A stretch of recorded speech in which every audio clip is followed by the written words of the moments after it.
안녕하세요.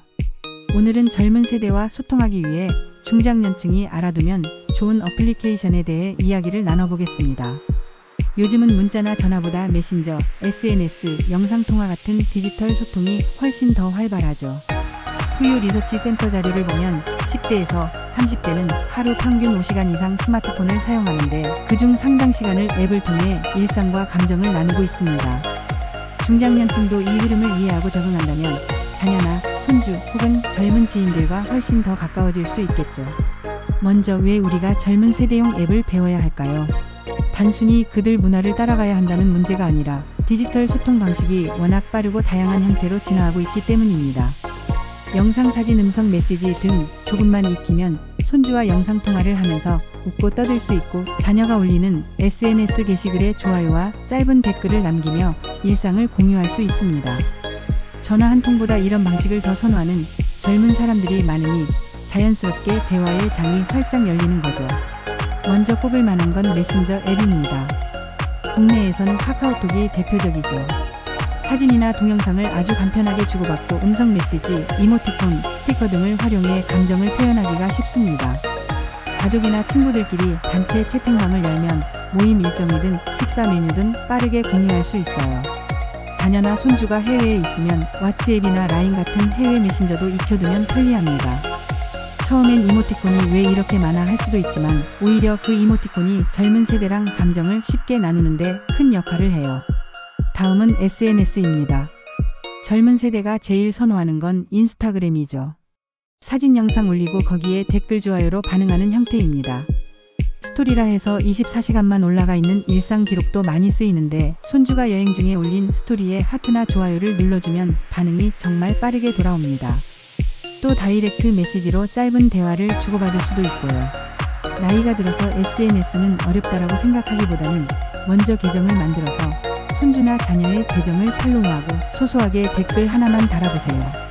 처음 몇 번만 해보면 의외로 간단하다는 걸 느끼실 겁니다. 틱톡도 젊은 층에 엄청 인기입니다. 짧은 춤 영상, 개그, 일상 상황극 등이 대부분 1560초 안에 압축돼 있죠. 구경만 해도 요즘 유행하는 춤이나 밈을 파악할 수 있으니 손주들과 이야기할 때 이 춤 틱톡에서 봤어라고 하면 반가워할 수 있습니다. 부디 직접 춤 영상을 올리지 않아도 최신 트렌드를 가볍게 흘러보는 데 좋습니다. 그 다음으로는 영상, 음성 기반 앱들도 알아두면 좋습니다. 유튜브는 시청 용도로는 익숙하신 분들이 많을 텐데 자녀가 만든 브이로그나 손주의 일상 영상을 볼 때 댓글 남기거나 좋아요 누르는 것만으로도 큰 소통이 된답니다. 만약 조금 더 적극적으로 참여하고 싶다면 짧은 영상 올리는 법을 배워도 좋고요. 또 디스코드나 줌 같은 실시간 음성 화상 앱을 이용해 젊은 세대와 함께 게임하거나 취미 모임, 가족 모임 화상 채팅을 할 수도 있습니다. 단 어떤 앱을 쓰든 보안과 사생활 보호가 중요합니다.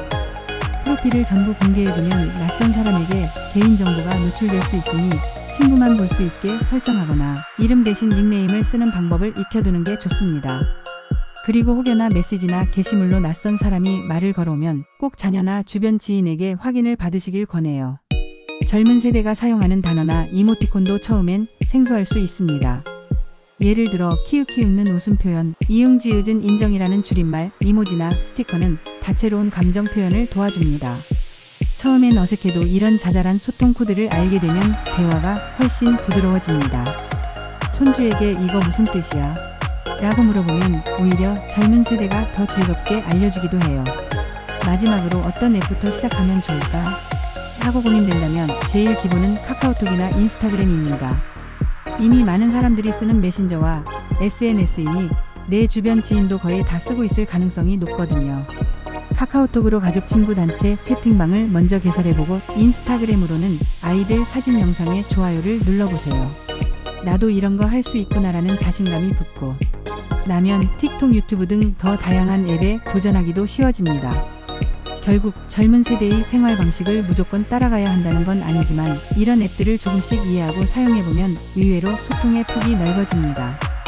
자녀나 손주가 우리 할아버지, 할머니는 디지털을 전혀 모르셔라고 생각했는데 갑자기 이모티콘 보내거나 동영상 댓글을 달아준다면 그것만으로도 반가워서 대화가 훨씬 술술 풀리죠. 지금까지 젊은 세대와 소통하기 위한 중장년 필수 앱들을 간단히 살펴봤습니다. 카카오톡, 인스타그램, 틱톡 등은 사실 기능이 복잡해 보여도 자주 쓰는 몇 가지 기능만 익히면 충분합니다. 또 늘 강조하지만 안전 설정이나 개인정보 보호에 유의하시고 모르는 사람의 메시지에는 신중히 대처해야 합니다. 이제 다들 스마트폰 한번 꺼내서 젊은 세대와 대화할 때 어떤 앱부터 깔아볼지 고민해 보시면 어떨까요? 처음엔 낯설어도 금방 익숙해질 겁니다. 오늘 이 시간이 작은 계기가 돼서 자녀나 손주들과 디지털로도 더욱 친밀해지는 계기가 되셨으면 좋겠습니다. 시청해 주셔서 감사드립니다. 이제 직접 앱을 설치해보고 손주에게 이모티콘은 어떻게 보냈니? 라고 물어보시는 건 어떨까요? 여러분의 디지털 라이프를 응원합니다.